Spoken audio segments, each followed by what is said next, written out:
It's absolutely great to have you here today. I can't wait to share with you some of my best drills to help you improve your impact position. Now, if you want to contact the ball solid day in and day out, these drills are really going to help you to do that. But this is not a video where you just sit there, you listen to the video and say, okay, those are pretty good ideas, I like that, and then click over the next video.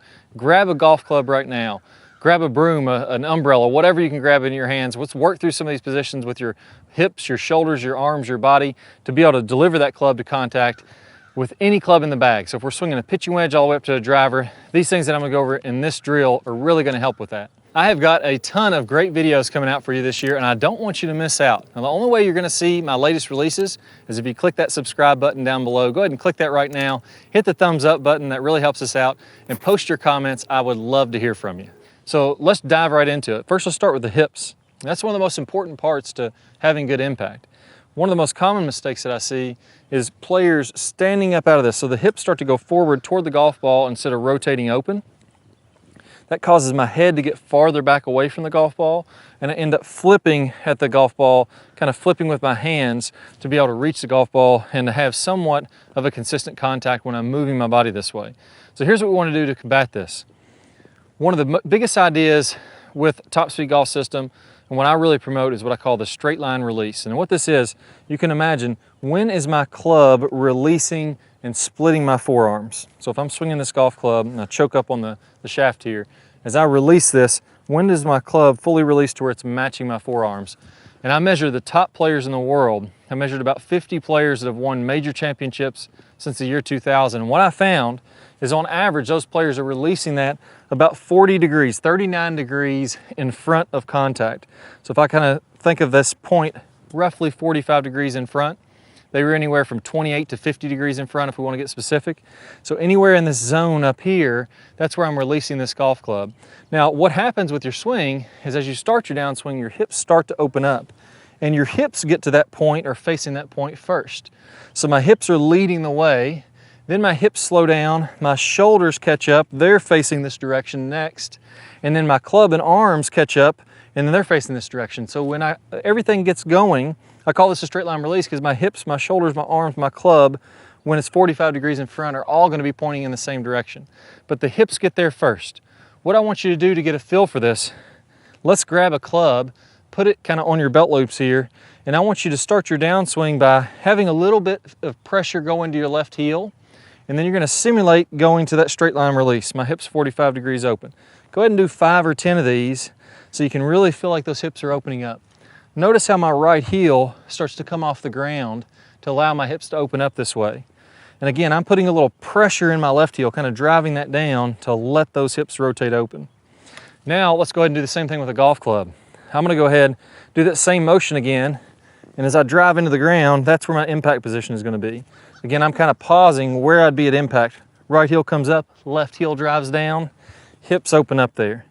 So that's giving me a momentum to where as I swing this club, my hips are leading the way. We got to get away from this, hips coming up, body going back, the flip. So really work on 10 or 15 of those, get that feeling of where you want to be. Now the next piece up in this, what is my upper body, my left pec and my left bicep going to be doing? So as my hips lead the way, what happens there is my chest opens up also.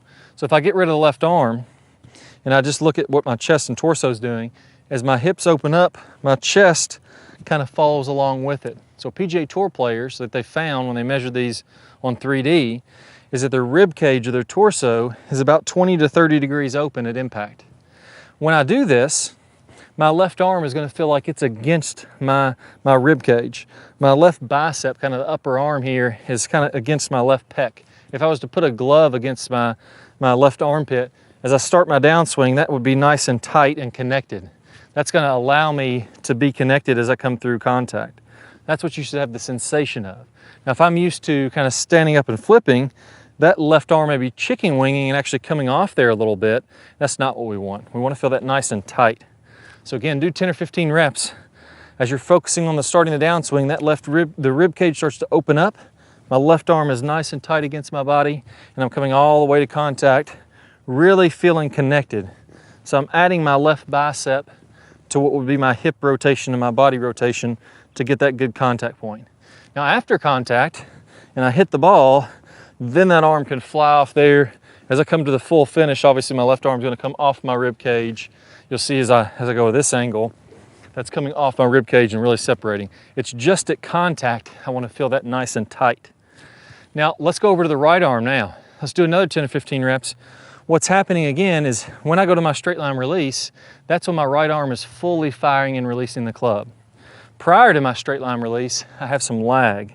This club is lagging behind, my right arm is bent, and then that's releasing. Watch just my right elbow. That's releasing until I get to my straight line release. So everything, imagine I have this club and I'm gonna throw that club out to the straight line release point. I'm letting that club release there. That's the sensation I wanna have. If I was gonna throw a baseball or a golf ball to that point in front, that right arm is straightening there. So when you come to contact, let's do those same drills again, 10 or 15 more. Hips lead the way, left side of the body tight, and the right elbow is still bent, slightly bent as I'm coming to contact. That's your good impact position. That's where you want to be. And then as I go on through to the straight line release, now that's fully released and straight. 10 or 15 reps of that, then let's tie it all in together here. As you make a swing, I want to feel nice and connected. I want to feel all three parts of my body. My hips open, left side tight, right arm kind of connected into my body, a little bit bent, and then releasing after the ball. If I do all three of those, I'm going to be a great impact position. I'm going to hit some really nice golf shots. Now the next thing we need to do is to tie in what we talked about at contact in this video, getting those good contact points, the right arm bent with that release point out in front, which is called the straight line release in the Top Speed Golf system. Now again, like I talked about, all the best pros in the world are doing this. On average, they're releasing about 40 to 45 degrees in front. That's what I want you guys to be doing. Once you can start to release there in front, contact gets so much easier. You can build on the drills we did today with a way to make that automatic. I got a great preview of one of my best straight line release videos. All you need to do is click the card that pops up on the screen or the link down below in the description. You can see that video right away. I can't wait to share with you the secrets of the straight line release so you can start playing your best golf. Let's go ahead and get started. Common misconception I see is that we want to create lag and we just want to hold that lag all the way on through contact and get as much lag as we can coming through contact, and that's simply not true. In the release section, we're going to talk about how to turn that lag into energy, how to turn that into speed so that you can hit it very far and do it, like we mentioned, without hardly any effort at all.